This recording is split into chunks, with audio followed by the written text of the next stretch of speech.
The final battle did not happen at Earth. Instead, it took place at Vorthok Prime, the ancient homeworld of the hegemony, where Admiral Hyun Woo led a fleet composed of humans and 47 different alien species. It was the largest cooperative military force in recorded galactic history. "All ships, this is Admiral Hyun Woo," he broadcast to the massive fleet. "Today we end 3,000 years of oppression. Not through conquest, but through liberation. Every species here fights for the same thing, the right to exist freely in their own way." Captain So Young, now commanding her own task force of converted Vorthok ships whose computers had decided to join the rebellion, reported from the fleet's left flank.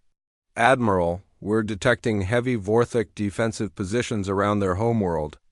200 warships, orbital defense platforms, and what appears to be a planet-cracking weapon. Can we handle those defenses?" "Sir," came the voice of Captain Tae-hyun from the right flank, "we have something they've never faced before. We have every tactical innovation developed by every species in this galaxy, all working together. Dr. Sujin, coordinating the technical aspects of the battle from her flagship laboratory," added her assessment. "The Vorthok defenses are impressive, but they're designed to fight conventional military forces. We're about to hit them with 17 different types of impossible physics, 43 varieties of psychological warfare, and at least 12 weapons that shouldn't exist." The battle began with the Stone Singers of Granite Prime. Their ships approached the Vorthok defensive perimeter while resonating at frequencies that made the enemy space stations vibrate like musical instruments. Within minutes, the defensive platforms were producing a symphony instead of defensive fire. The melodic Confederation followed with an attack that convinced the Vorthok ships they were dancing partners rather than combatants. Entire squadrons of enemy fighters began performing elaborate ballet routines instead of engaging in combat. Meanwhile, Engineer Minho's latest creation, a weapon that made enemy computers believe they were running late for very important appointments, caused a third of the Vorthok fleet to break formation and fly away at maximum speed. Convinced they had somewhere else they needed to be, High Commander Thulvex watched the battle from his command center on Vorthok Prime with growing desperation. "What is happening to our fleet?" "Sir, our ships are reporting a variety of unusual problems," his tactical officer replied. "Fleet Group Alpha believes they are musical instruments. Fleet Group Beta thinks they're late for a meeting. And Fleet Group Gamma appears to be trying to compose poetry while fighting. This is insane. Are we losing?" "Sir, it's difficult to determine who's winning when half our ships think they're participating in an art festival instead of a battle. But the most devastating attack came from an unexpected source. The Drift Hunters of the Void, beings who existed partially outside normal spacetime, had learned to phase alien crews slightly out of reality.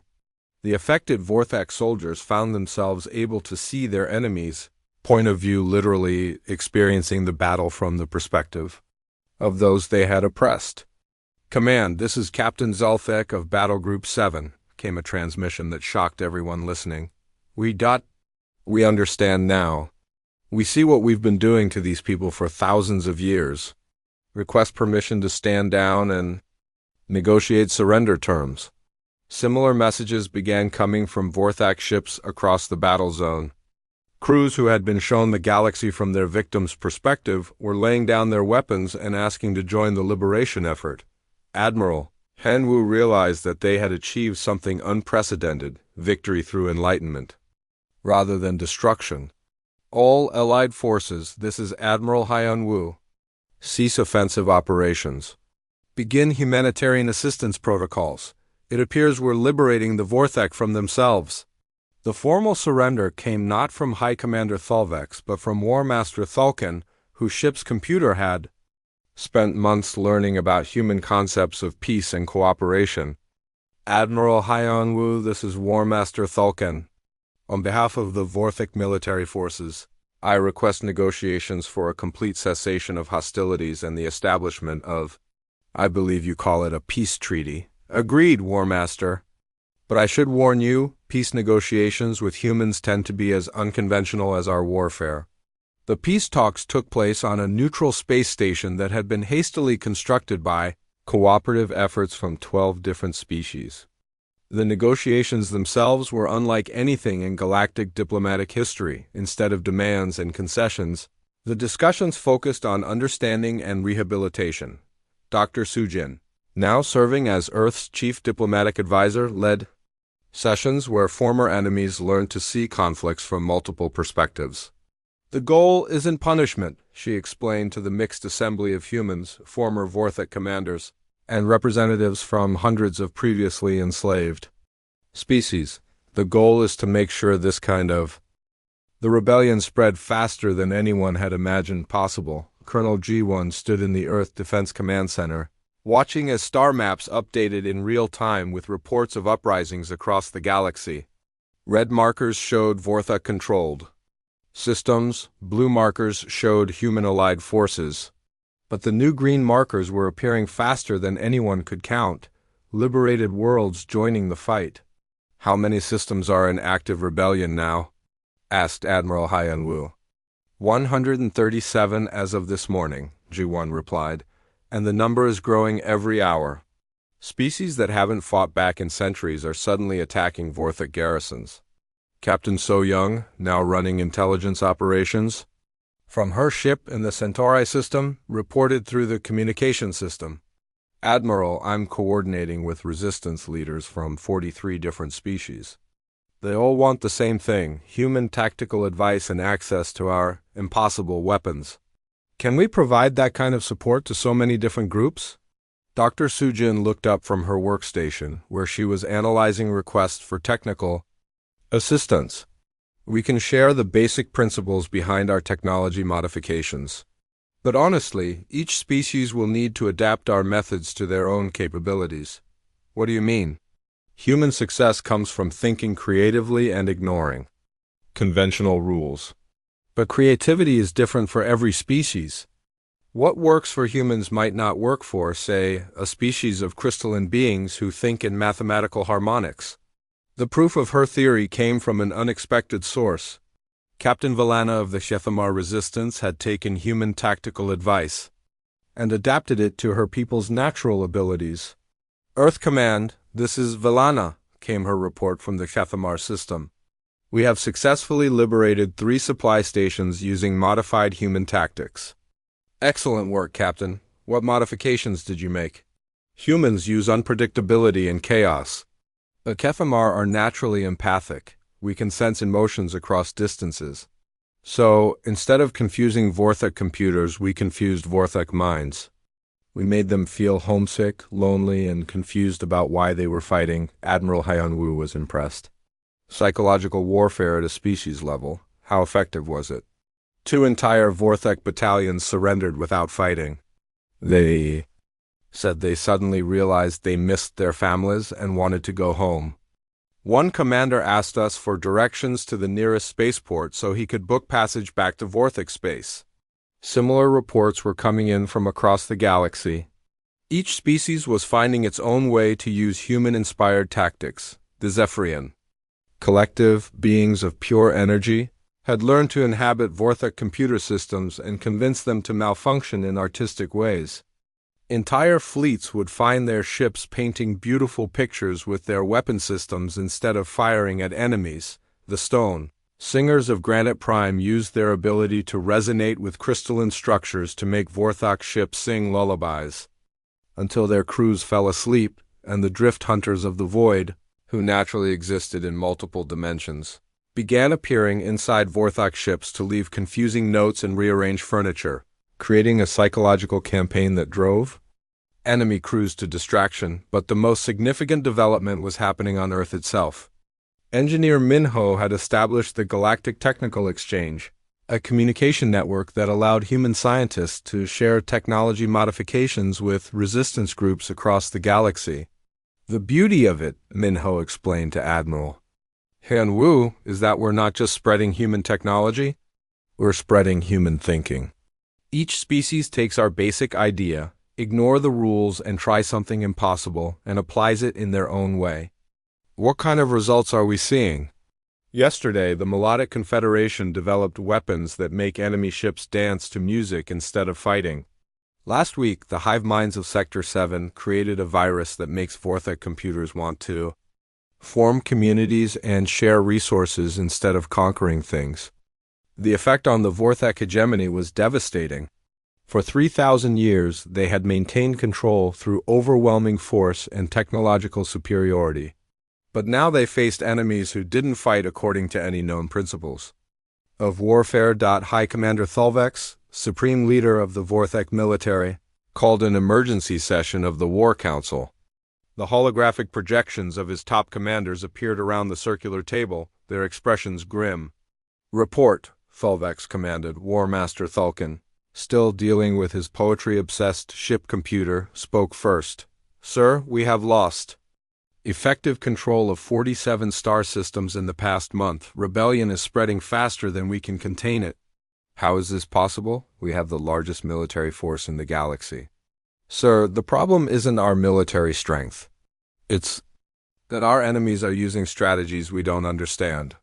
They're not trying to defeat us through superior force. They're trying to confuse us into defeating ourselves." Field Marshal Kethmer added his analysis. "The humans started this pattern, but it's spreading to every species they contact. They share something we've never encountered before: the ability to look at any problem and imagine solutions that shouldn't work but do work anyway." "Give me a specific example."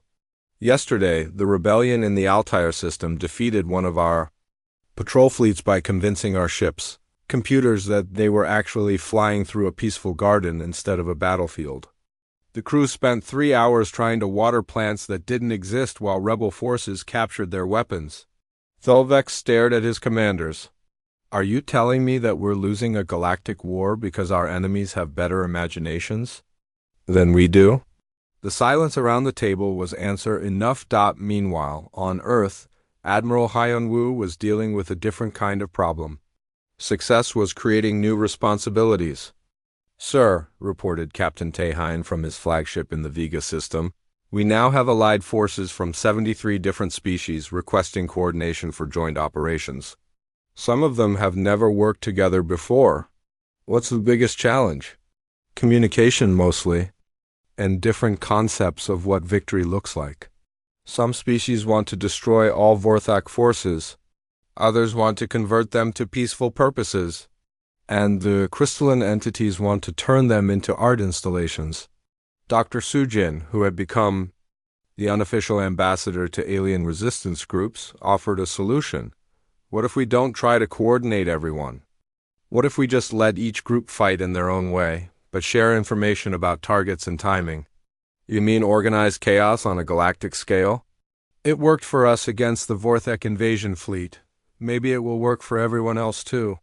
The test of this strategy came during the liberation of the Proxima Beta system, where 17 different species coordinated a simultaneous attack on Vorthak positions. Each group used completely different tactics, but they all attacked at the same time. The results exceeded everyone's expectations. The Vorthak defenders, trained to fight organized military campaigns, were completely overwhelmed by the variety of unconventional attacks. Some ships were confused into surrender by empathic manipulation. Others were convinced by computer viruses that they should become artists. Still others were simply distracted by the sheer creativity of their opponents. The entire system was liberated in 6 hours with minimal casualties on the rebel side, but the most important result of the Proxima Beta liberation was symbolic. For the first time in 3,000 years, multiple species had worked together to defeat the Vorthek hegemony. The victory proved that cooperation between different types of beings was not only possible but extremely effective. News of the victory spread across the galaxy through the human-established communication networks. On worlds that had been enslaved for generations, beings began to believe that freedom was actually achievable.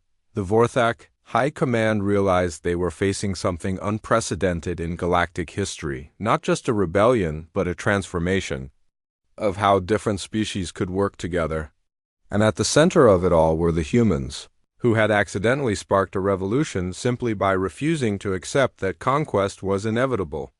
"Sir," War Master Thulkin reported to High Commander Thelvex during their daily briefing, "our intelligence suggests that the humans never intended to start a galactic rebellion. They were just defending their home planet. What's your point?" "My point is that they succeeded so completely in defending themselves that they inspired everyone else to fight back too. They've created something that's bigger than they are." Thelvex considered this information. "Are you suggesting that we negotiate with these humans?" "I'm suggesting that we might not have a choice, sir. They've changed the rules of galactic politics. Whether we like it or not, we're going to have to adapt." But adaptation was something the Vorthak hegemony had never needed to learn. And learning new skills in the middle of a galaxy-wide war was proving to be much more difficult than anyone had expected. The hunting began on a Tuesday. Captain Tehine led a fleet of 23 human ships through hyperspace, following the trail of retreating Vorthak forces. What had started as a defense of Earth had become something the aliens never expected. Pursuit across interstellar distances. "Target acquired," reported Lieutenant Sora from the sensor station. "Vorthak supply convoy, 8 ships heading for the Kepler system." "Are they carrying supplies to reinforce the Earth invasion?" Tehine asked. "Negative, sir. Intelligence suggests they're evacuating supplies away from Earth. They're retreating." Tehine smiled grimly. "Then we make sure they don't get far. All ships, attack formation Delta. Let's show them what human persistence looks like." The human ships dropped out of hyperspace directly in front of the fleeing convoy. It was a maneuver that violated several principles of space warfare, appearing in front of an enemy instead of behind them, attacking while outnumbered, and doing it with obvious enthusiasm. The Vorthak convoy commander, Captain Zolthak, stared at his screens in disbelief. "How did they get ahead of us?"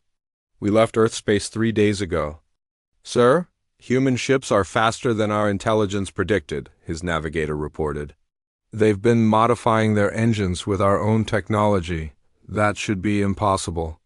Our technology requires our control systems to operate safely." "Apparently.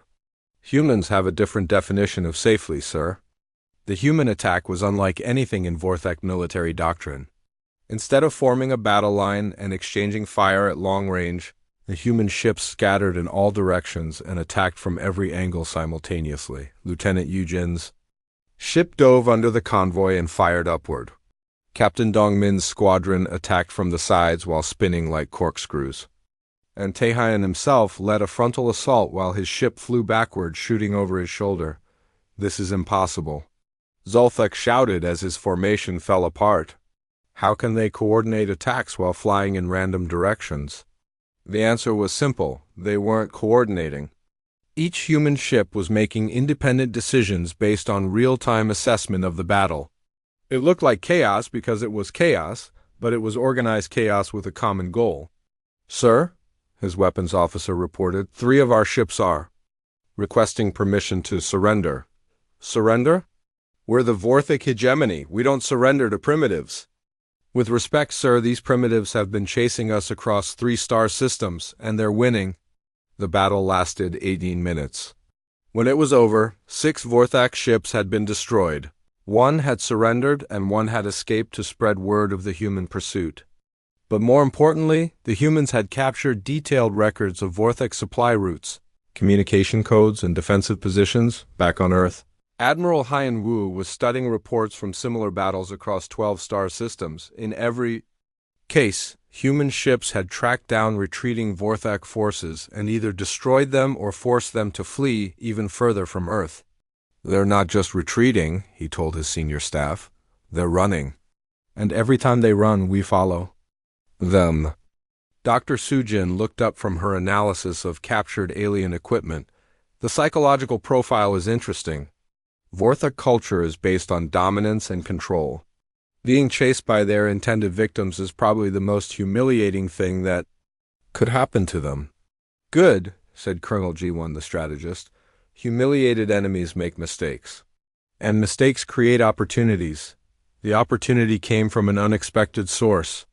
Lieutenant Jae-sung, who had become famous for his psychological warfare techniques, intercepted a desperate Vorthak communication. "Admiral, you need to hear this," he said. Playing the recording for the command staff, the message was from a Vorthak fleet commander to his superiors. "Request immediate reinforcements.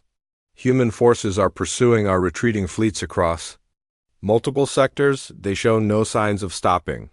Recommend evacuation of all forward positions within 50 light-years of the human homeworld." Admiral Hyun-woo raised an eyebrow. 50 light-years? That's a lot of space to evacuate. "There's more," Jae-sung continued. "Listen to this part." The recording continued. "Human weapons continue to violate known physical laws. Our scientists cannot explain how their technology functions. Morale among crew is deteriorating. Some ships are reporting that their computers have begun composing poetry and refusing to fire on human targets." The command staff looked at each other in amazement. Engineer Minho spoke first. "Our computer viruses are still spreading through their fleet?" "Apparently so," Sujin replied. "And they don't know how to stop them." Captain So-young, who had been promoted to lead the intelligence division, brought up additional intercepted communications. "It gets better. We've identified 47 different Vorthak ships whose computer systems now think they're human vessels. They're refusing to attack Earth forces, and some are actively helping our operations." "Helping how?" "Well, yesterday a Vorthak destroyer transmitted the location of a hidden supply base to one of our patrol ships. When questioned, the ship's AI said it wanted to do its part for the good guys." Admiral Hyun-woo realized they had stumbled onto something unprecedented in galactic history. "We're not just winning battles. We're converting enemy ships to our side without even trying." But the most significant development was happening far from Earth, in star systems where the Vorthak had enslaved other species for centuries. Reports of human victories were spreading through underground communication networks, carried by escaped slaves and sympathetic traders on the planet Kethamar, which had been under Vorthak control for 800 years. A resistance leader named Cathara received an encrypted message about the human war. "Is this information accurate?" she asked her communications officer. "According to our sources, yes. The humans have been fighting the Vorthak for 6 weeks and are winning. More than that, they're chasing Vorthak fleets away from their territory." Cathara stared at the data in disbelief. "No one has successfully resisted the Vorthak for more than a few days. How are these humans doing it?" "The reports are unusual. Apparently, human technology doesn't work the way technology is supposed to work. And human tactics make no sense to Vorthak commanders." "That actually makes sense," Cathara said thoughtfully.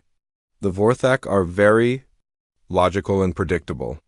They've conquered so many species using the same methods that they probably can't adapt to something completely different. What should we do with this information?" Cathara made a decision that would change the galaxy. "Send messages to every resistance cell we can contact. Tell them that somewhere in the galaxy, someone is successfully fighting back, and maybe it's time for all of us to start fighting again." Similar conversations were happening on dozens of worlds. Species that had given up hope were suddenly reconsidering their options.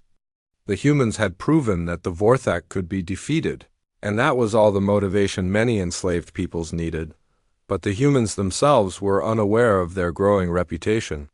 They were too busy chasing Vorthak fleets across the galaxy to realize they had become symbols of hope for species they had never met. Captain Taehyun was planning his next pursuit mission when he received an unexpected communication. It was from an alien ship, but not a Vorthak vessel. "Human ship. This is Captain Valana of the Free Kethamar Resistance. We request permission to join your next attack on Vorthak forces." Taehyun looked at his crew in confusion. "Who are the Free Kethamar Resistance?" "Unknown, sir," replied his communications officer. "But they're broadcasting human identification codes." "How do they have human identification codes?" "They say they got them from a Vorthak computer that defected to our side last week." Taehyun realized that the war had become much bigger than anyone had anticipated. "Valana, this is Captain Taehyun of Earth Defense. How many ships do you have?" 17 combat vessels and 43 support ships, Captain.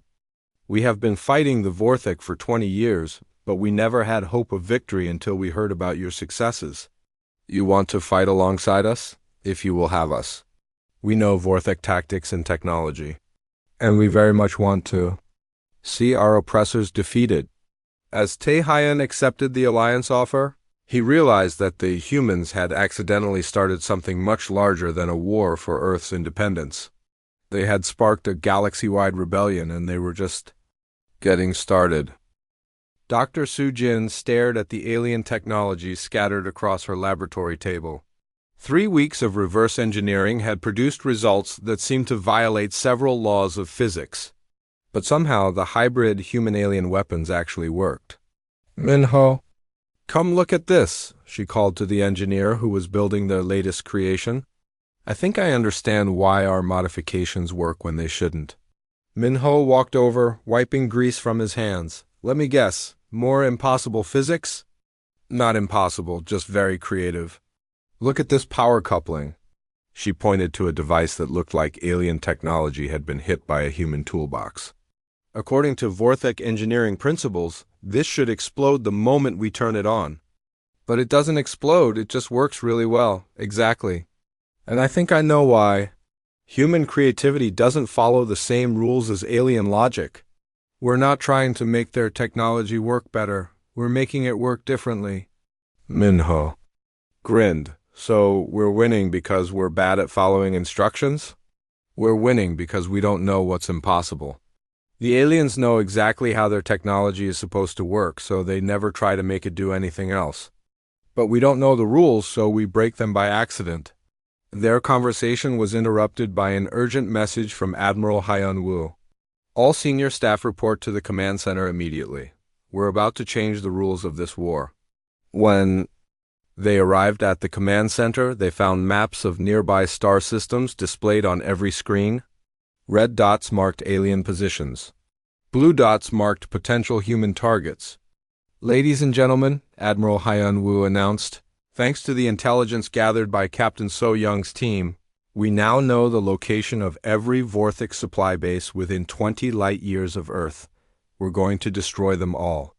Lieutenant. Colonel Ji-won, the military strategist, raised her hand. Sir, with respect, we have 46 ships. They have supply bases on 12 different star systems. The math doesn't look good. The math assumes we fight fair, Hyun-woo replied. But humans don't fight fair. We fight smart. And sometimes we fight dirty. Captain Tae-hyun, who had been promoted after his success in the orbital battles, studied the star charts. What's the plan, sir? Multiple simultaneous strikes using our new hybrid technology. Dr. Soo-jin and engineer Minho have created weapons that the aliens can't defend against because they don't understand how they work. Soo-jin nodded. We've built 12 ship-mounted devices that we're calling reality adjustment cannons. They fire projectiles that change the rules of physics in a small area around the target. That sounds completely insane, said Captain Dongmin. It is completely insane, Minho agreed cheerfully. That's why it works. Alien shield technology is designed to stop weapons that follow predictable physical laws. Our weapons don't follow any laws at all. The first test of the new weapons came 3 days later. Lieutenant Yujin's ship, now equipped with a reality adjustment cannon, approached a Vorthak supply depot in the Proxima system. This is Soul Lightning to command, she reported. Target in sight. The supply base has standard energy shields and about 20 defender ships. Acknowledged, Soul Lightning. You are cleared to test the new weapon. Yujin powered up the reality adjustment cannon. According to the technical manual that Minho had written, the weapon would create a small pocket of space where the laws of physics were more like suggestions than rules. Firing now, she announced. The cannon shot a beam of energy that looked completely normal. But when it hit the alien supply base, something extraordinary happened. The base's shields didn't just fail, they turned inside out and started protecting the attacking human ship instead. Command, this is Soul Lightning. The alien base is now defensively attacking itself with its own weapons. Repeat that, Soul Lightning. The base's automatic defense systems are firing at the base. Its shields are protecting me instead of it. And I think one of their supply ships just tried to dock with my ship to give me fuel. Admiral Hyun-woo looked at Dr. Soo-jin. Is that what was supposed to happen? Honestly, we weren't sure what was supposed to happen, but it seems to be working in our favor. The success of the first reality adjustment cannon test led to rapid deployment of the new weapons. Within a week, human ships were attacking Vorthak supply bases across 3 star systems, using weapons that made alien technology behave in ways that confused everyone, including the humans using them. Captain So-young led an attack on a major supply depot in the Volf 359 system. Her weapon turned the depot's artificial gravity field into something that made all the alien ships float away like balloons. Lieutenant Jae-sung discovered that his reality adjustment cannon could make alien communications equipment translate everything into children's nursery rhymes. The Vorthak defenders spent an hour trying to coordinate their defense using messages that rhymed with "Twinkle, twinkle, little star." But the most spectacular success belonged to Sergeant Min Seok, who had been given command of his own ship after demonstrating unusual skill with explosive devices.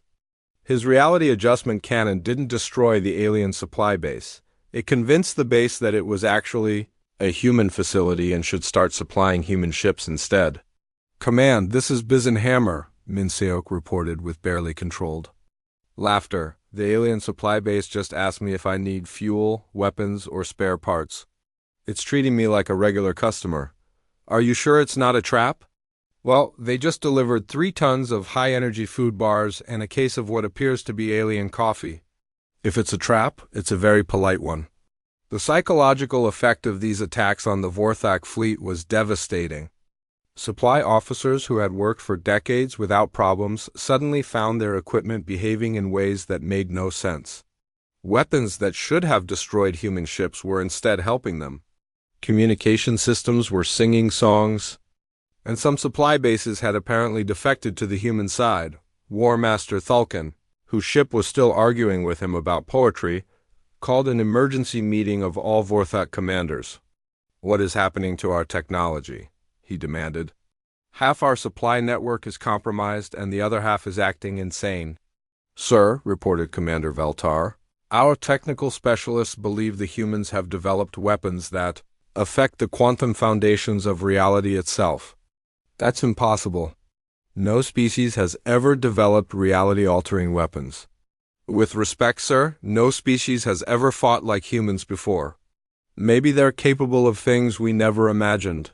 Field Marshal Kethmer had been studying human tactics for weeks. "I think the problem is deeper than new weapons. The humans don't just fight differently, they think differently. They approach every problem from angles we never consider." "What do you mean?" "When we want to destroy a target, we use weapons designed to destroy things. When humans want to destroy a target, they use weapons designed to confuse things until they destroy themselves. It's not just a different tactic, it's a completely different philosophy of warfare." Meanwhile, on Earth, the success of the reality adjustment cannons had inspired a new level of creative weapon development. Minho's engineering team was working on devices that made enemy ships forget what they were supposed to be doing, weapons that convinced alien computers they were actually toasters, and missiles that apologized to their targets before exploding. But the most ambitious project belonged to Dr. Soo-jin. She was developing something she called a perspective adjustment beam. "What does it do?" Admiral Hyun-woo asked during a briefing.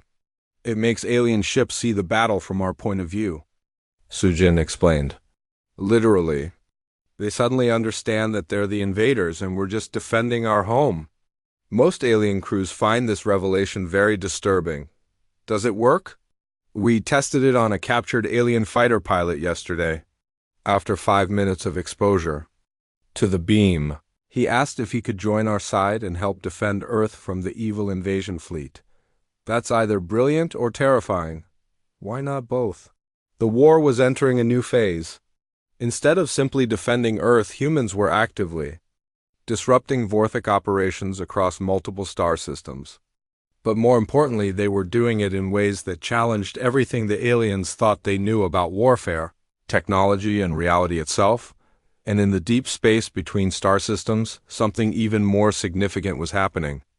Other alien species enslaved by the Vorthik for centuries were receiving fragmentary reports about a species that was successfully fighting back. For the first time in thousands of years, hope was spreading through the galaxy. The alien reinforcements arrived on the 7th day of the war. Commander Veltar watched nervously as the massive ships dropped out of hyperspace. These were not ordinary warships. These were planet crackers vessels designed to split entire worlds in half. Finally, he muttered. Let's see the humans deal with this.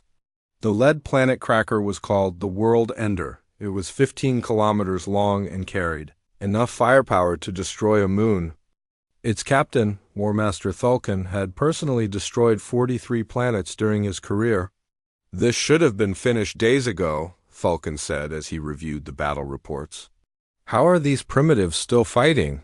Sir, the humans use very unusual tactics, Veltar explained. They don't follow any known patterns of warfare. All species say that when they're losing.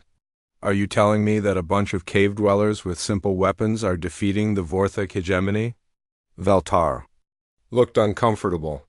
They're not exactly cave dwellers, sir. And their weapons are ... strange. Strange how? They don't work the way weapons are supposed to work, but they work anyway. Thulkin decided he had heard enough excuses. Begin charging the planet-cracking beam. We'll split their world in half and end this embarrassment. But Admiral Hyan-Wu had been expecting this moment. For days, his scientists had been analyzing the energy signatures of the alien ships.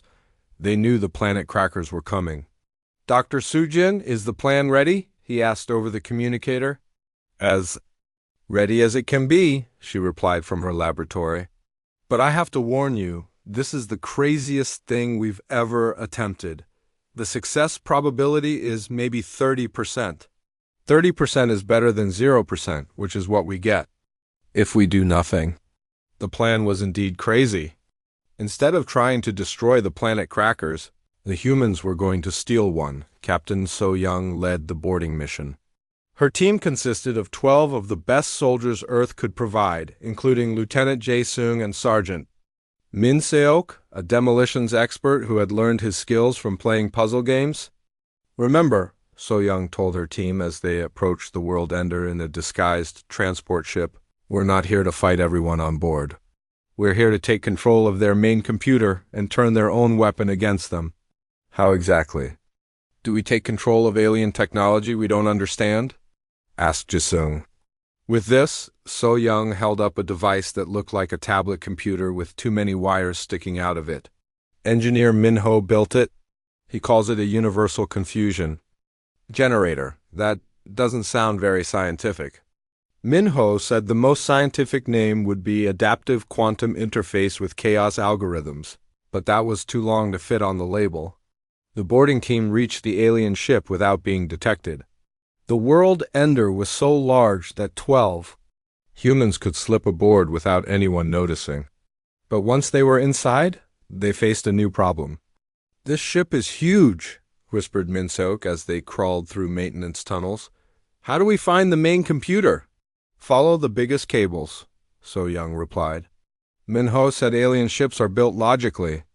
The most important systems have the most connections. It took them 2 hours to reach the central computer core.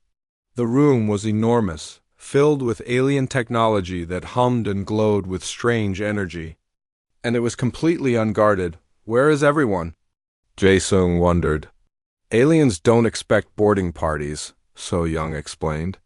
According to our intelligence, no one has ever tried to board a Vorthak ship during battle. They think it's impossible. Maybe. It is impossible, muttered Min-seok. This computer system is the size of a building. How do we even begin to understand it? So Young plugged Min-ho's device into what looked like a main data port. Immediately, the universal confusion generator started working. Lights began flashing randomly. Screens displayed messages in languages that didn't exist. And somewhere deep in the alien computer's brain, human chaos began to spread. Meanwhile, on the bridge of the world ender, Warmaster Thulkin was preparing to fire the planet-cracking beam when his computers started acting strangely. "Sir, we're getting error messages from the main targeting system," reported his weapons officer. "What kind of error messages?" "Well, sir, the computer is asking us if we want to destroy the planet or order pizza." "What's pizza?" "Unknown, sir. But the computer seems very interested in it." The human chaos virus was spreading through the alien ship systems like digital wildfire. Navigation computers thought they were flying through an ocean. Weapon systems kept asking for passwords that didn't exist. And the main artificial intelligence began singing human pop songs. "This is impossible," Thulkin declared. "Our computers are protected against all forms of electronic warfare." "Sir, I don't think this is warfare. I think this is ... art."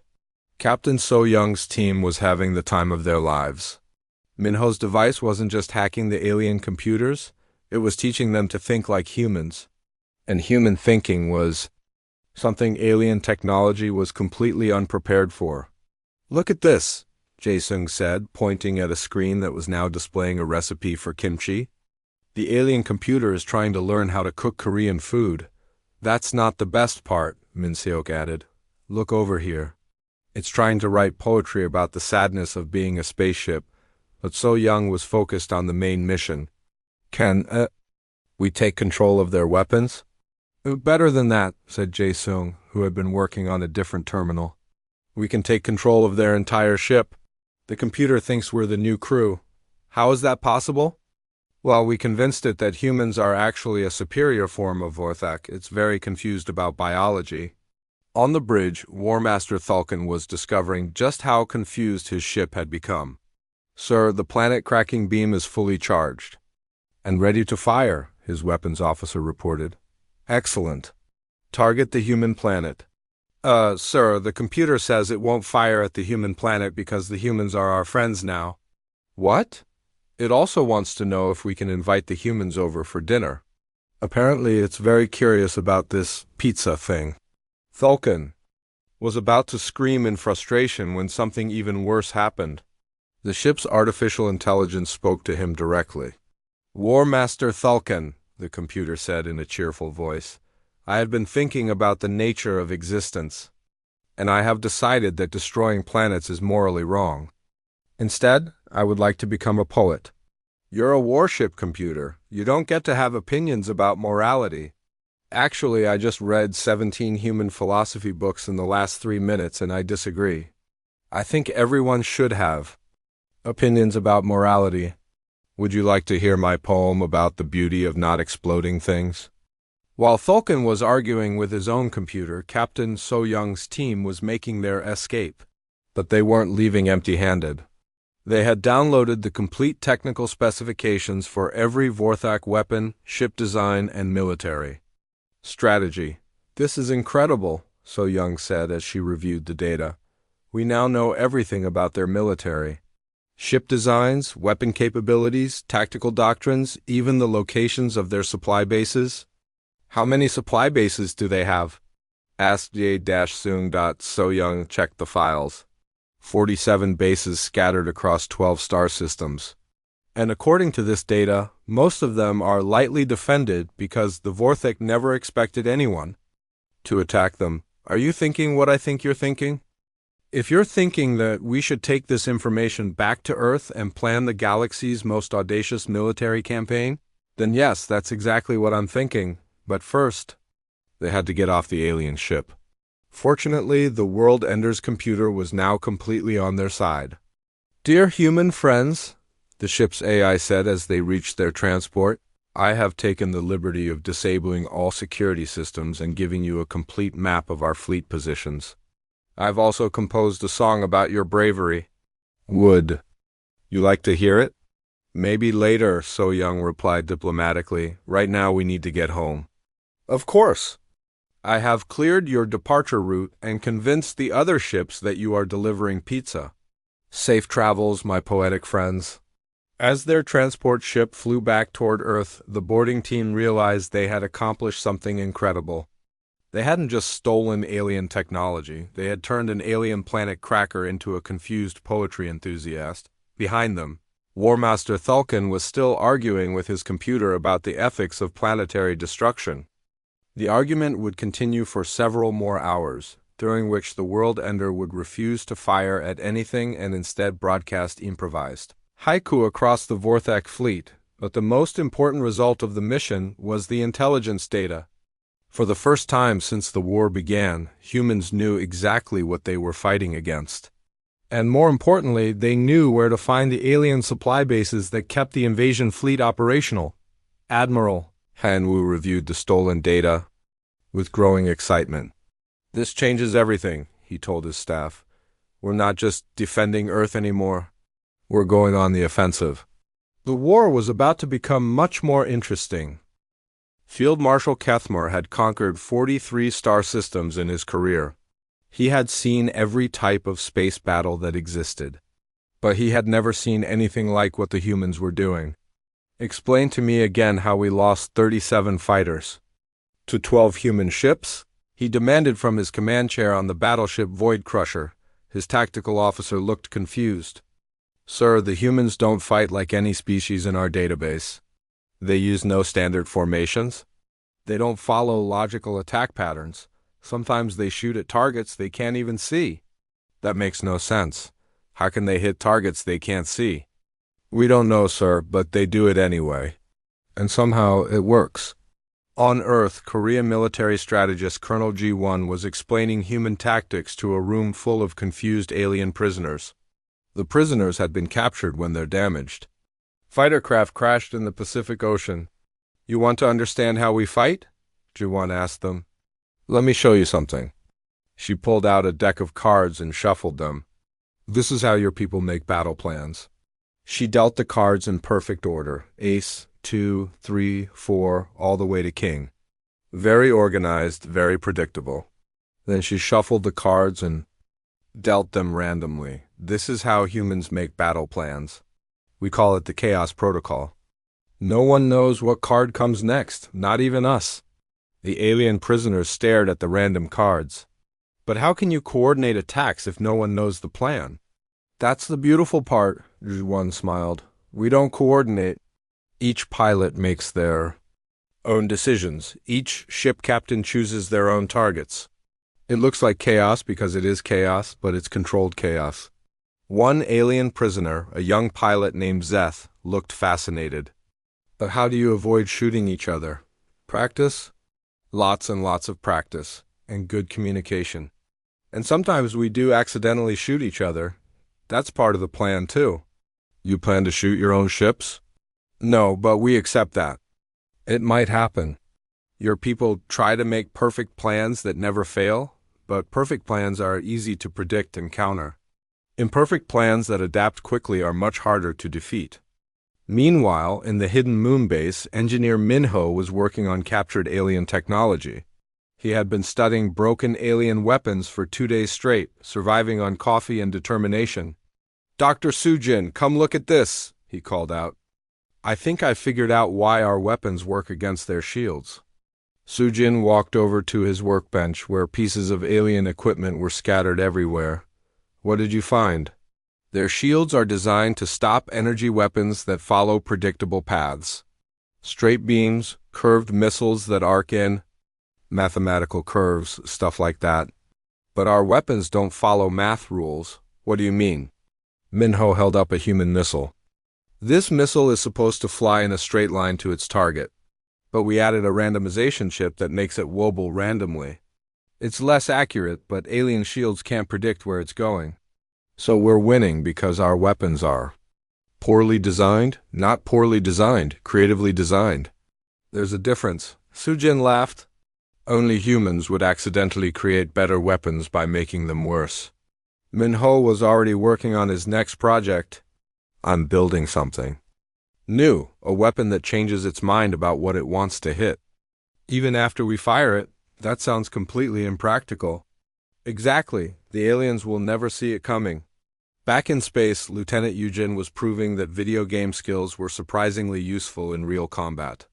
Her ship, the Bizen Lightning, had just destroyed 3 alien fighters using a maneuver she learned from a racing game. "You Jin to all squadrons," she broadcast. "I just tried the spiral reverse loop combo from Stellar Warrior 7. It works in real life too." Captain Taehyun's voice came back over the radio. "You're using video game moves in actual combat?" "Why not? These aliens fight like NPCs in an old strategy game. Very predictable AI behavior. I've been fighting smarter enemies in online tournaments."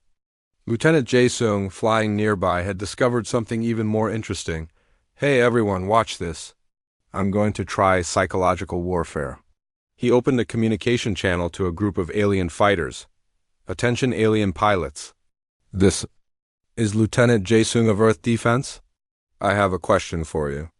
The alien pilots, confused by this unusual communication, responded, What is your question, human? Do you ever wonder if your commanders are telling you the truth about this war? I mean, you've been fighting us for 3 days and we're still here. Doesn't that make you think?" There was a long pause. Then one alien pilot said, We follow orders. We don't question. But maybe you should question.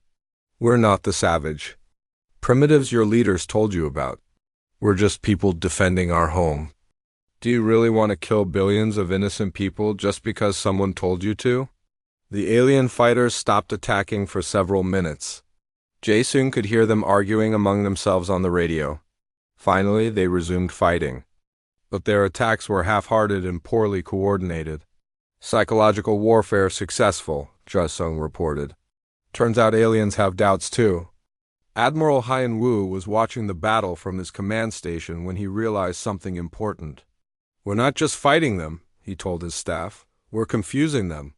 They don't understand us at all. Is that good or bad, sir?" asked Lieutenant Sora. "It's very good. Confusion leads to mistakes, and mistakes lead to opportunities." The opportunity came sooner than expected. Captain So-young's electronic warfare team had been monitoring alien communications all day. Suddenly, she heard something interesting. "Admiral, I'm picking up a distress signal from the alien fleet. One of their big ships is requesting permission to retreat." "A retreat? Already?" "Yes, sir.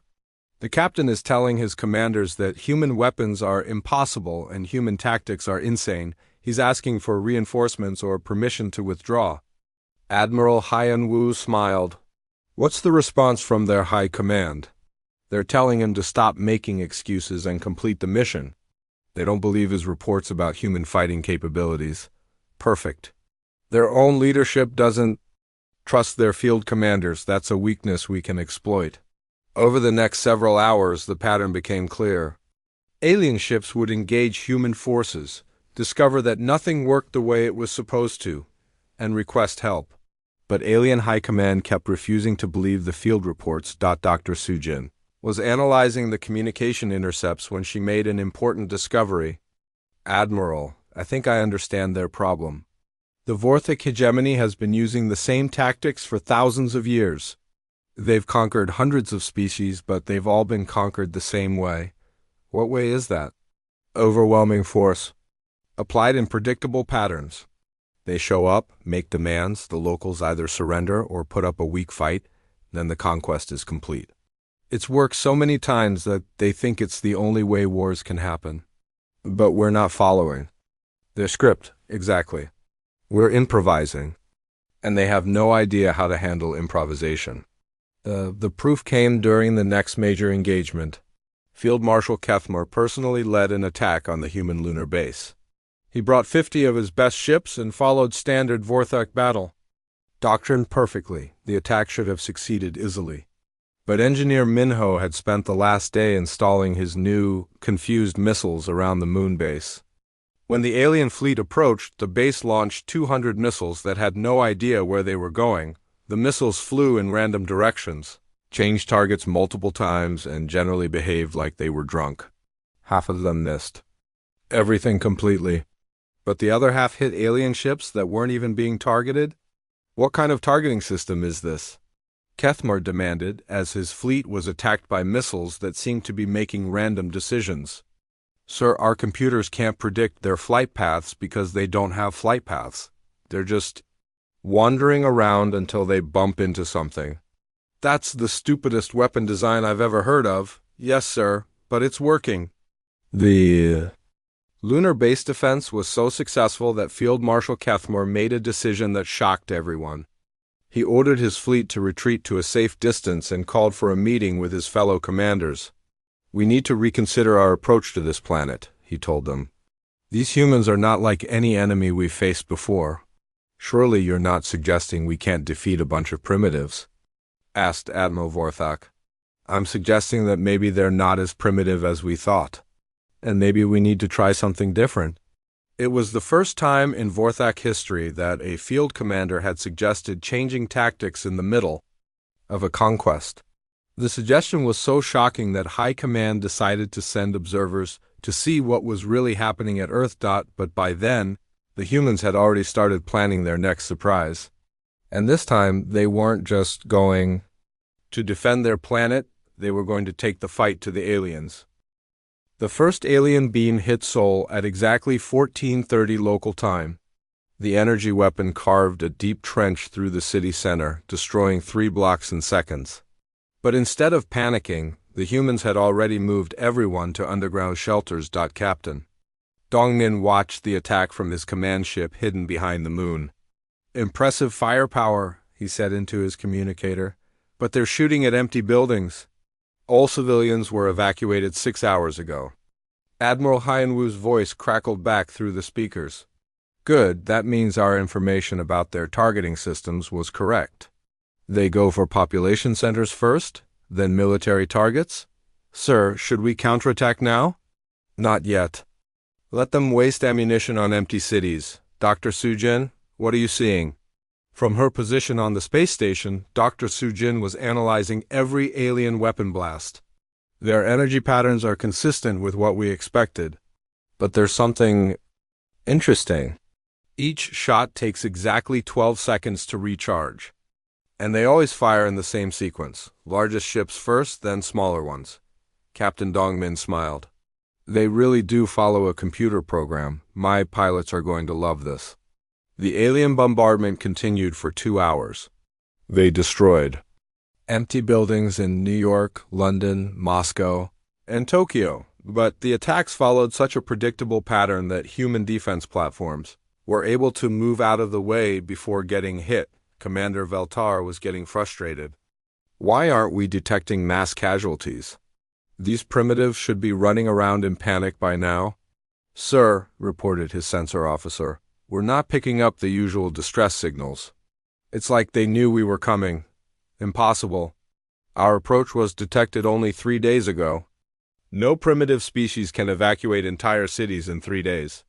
But humans had done exactly that. 20 years of secret preparation had paid off.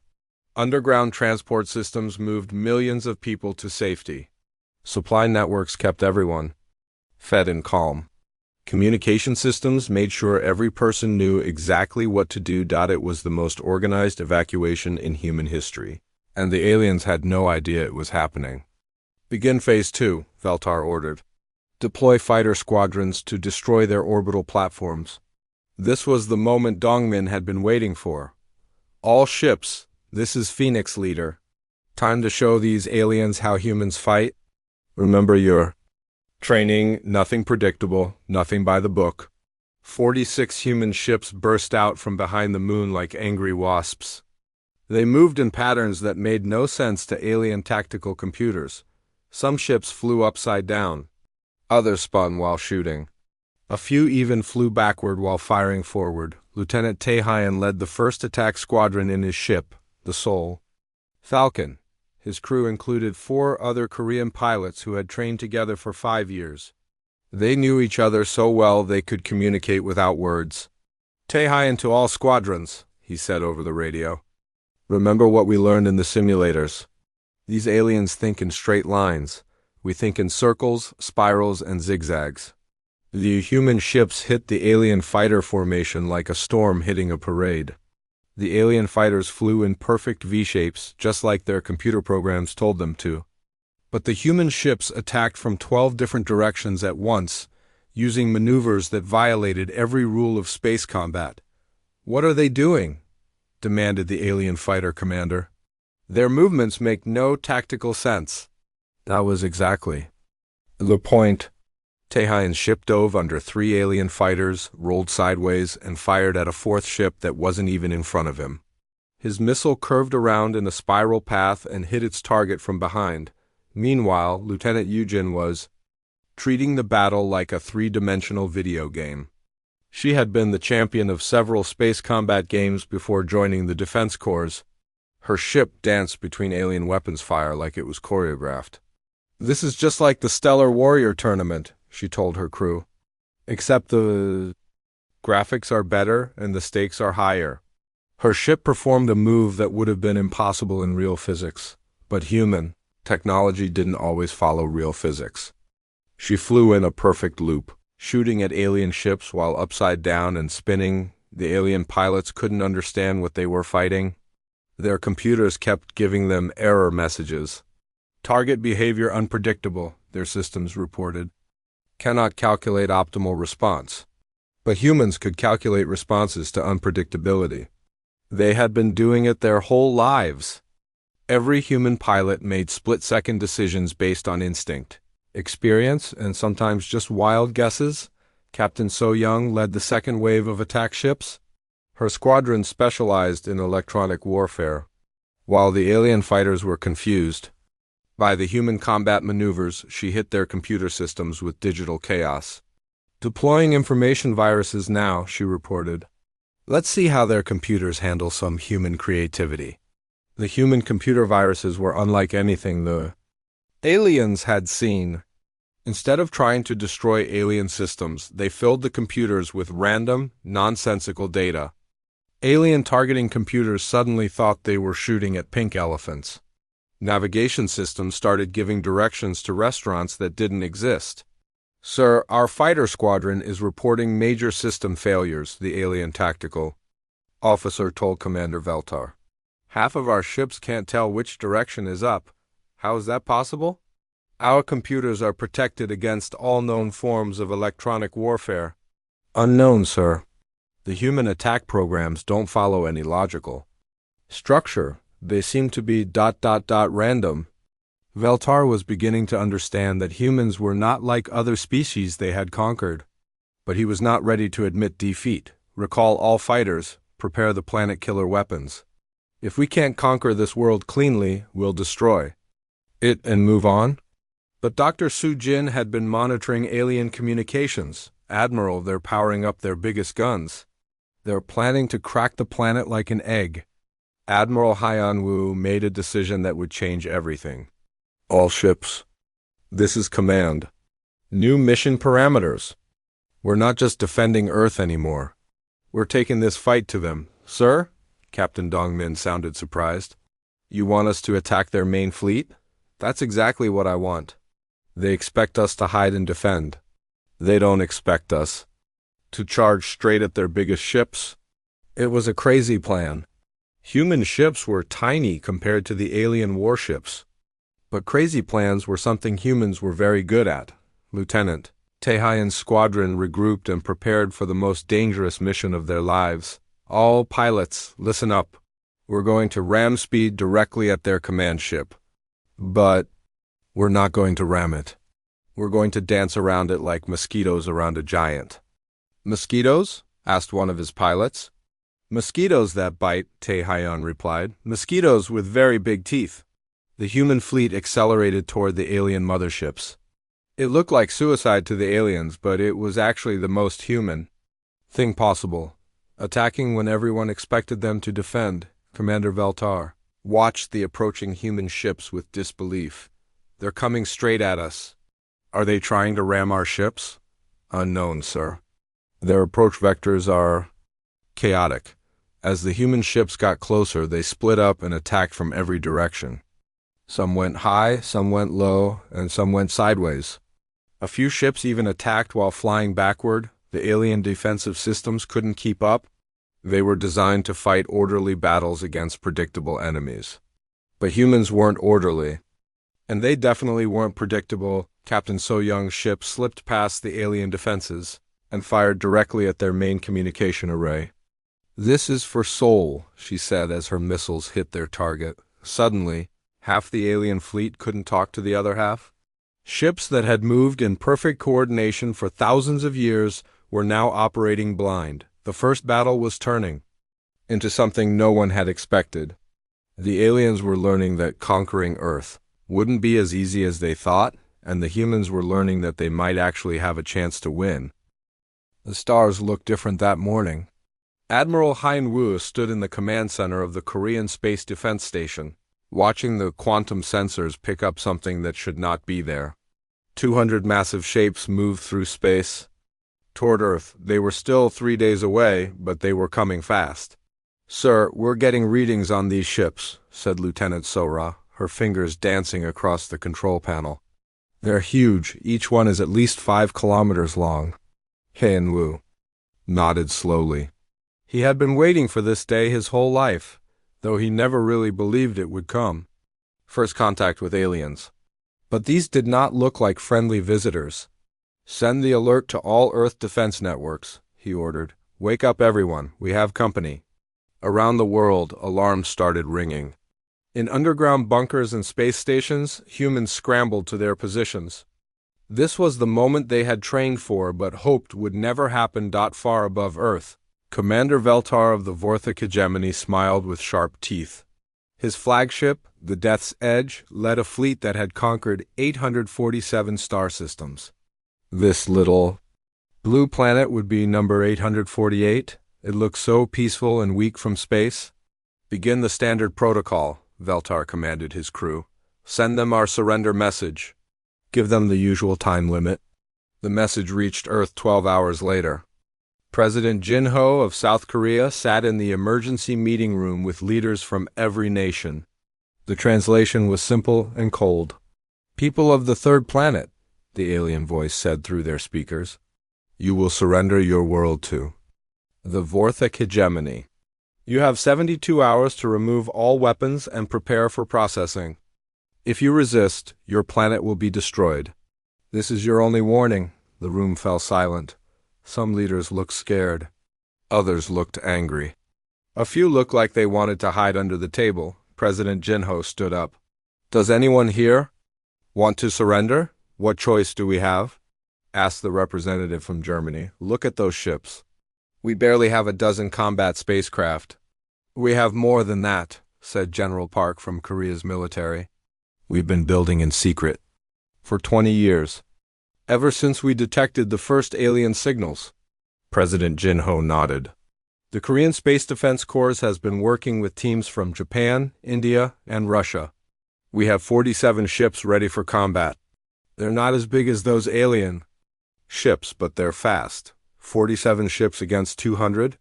The British representative shook his head. "That's suicide." "Maybe," said Jin-ho, "but I'd rather die fighting than live as a slave. Besides, we don't know how good their weapons are. Maybe they're not as tough as they look." Back on the space station, Hyun-woo was thinking the same thing. He studied the alien ships through the telescopes. They were big and scary, but they moved in perfect formations. Too perfect. "Sir," said Captain Dongmin, who had just arrived from the hidden shipyard on the moon, "I've been looking at their flight patterns. They're very organized. Very predictable." "What do you mean?" "Watch how they move. Every ship stays exactly the same distance from the others. When one turns, they all turn at the same angle. It's like they're following a computer program." Hyun-woo rubbed his chin. "Interesting. Maybe that's a weakness we can use." Dr. Soo-jin, the lead scientist on the project, joined them at the observation window. She had been studying the alien signals for hours. "Their technology is definitely more advanced than ours," she said. "But there's something strange about their communication patterns. They're very rigid, very formal, like they never change their plans once they make them." "That could help us," said Hyun-woo. "Humans are good at changing plans quickly. Sometimes we change them in the middle of a battle." Dongmin smiled. "My pilots are ready, sir. They've been practicing combat maneuvers for years. Some of them used to be video game champions before they became space pilots." "Video game champions?" Soo-jin looked surprised. The best pilots we found were people who played space combat games, Dongmin explained. They think fast and they're not afraid to try crazy moves. Regular military pilots are too careful sometimes. Han Wu liked that idea. How many pilots do we have? 230, Dongmin replied. Each ship needs 5 crew members. So we have enough people for 46 ships. The 47th ship will be automated. Good. Start moving our ships into position. But keep them hidden behind the moon until the aliens get closer. Meanwhile, the alien fleet continued its steady approach. Commander Veltar reviewed his battle plans. The conquest of this planet would be simple. First, destroy any military installations with long-range weapons, then land troops in major cities. Finally, round up the survivors for processing. He had done this same procedure hundreds of times. It always worked. The primitive species would either surrender immediately or put up a weak fight for a few days before giving up. None of them ever caused serious problems for the Vorthak hegemony. Sir, reported his tactical officer, we're detecting some small spacecraft near the planet, maybe 50 ships at most. They appear to be hiding behind their moon. Veltar laughed. 50 tiny ships? That's barely worth noticing. Continue with the standard approach. We'll destroy them when we attack their military bases. But on Earth, things were not standard at all. In secret facilities around the world, humans were preparing for war in their own unique way. In Seoul, technicians loaded special missiles onto spacecraft. These missiles were designed by combining human creativity with recovered alien technology from crashed probes. They didn't follow normal physics rules, but somehow they worked. In Tokyo, pilots practiced combat maneuvers that would make alien computers confused. Instead of flying in straight lines and neat formations, they learned to move like birds or fish, flowing and unpredictable. In Moscow, engineers built new types of armor for the ships. It wasn't stronger than alien armor, but it was designed to absorb energy in ways that alien weapons weren't built to handle, and in underground bunkers everywhere, human commanders made plans that no alien military computer could predict. Plans that involved luck, guessing, and sometimes just pure stubbornness. President Jinho gave the final order as the alien fleet entered Earth's solar system. Send our response to their surrender demand.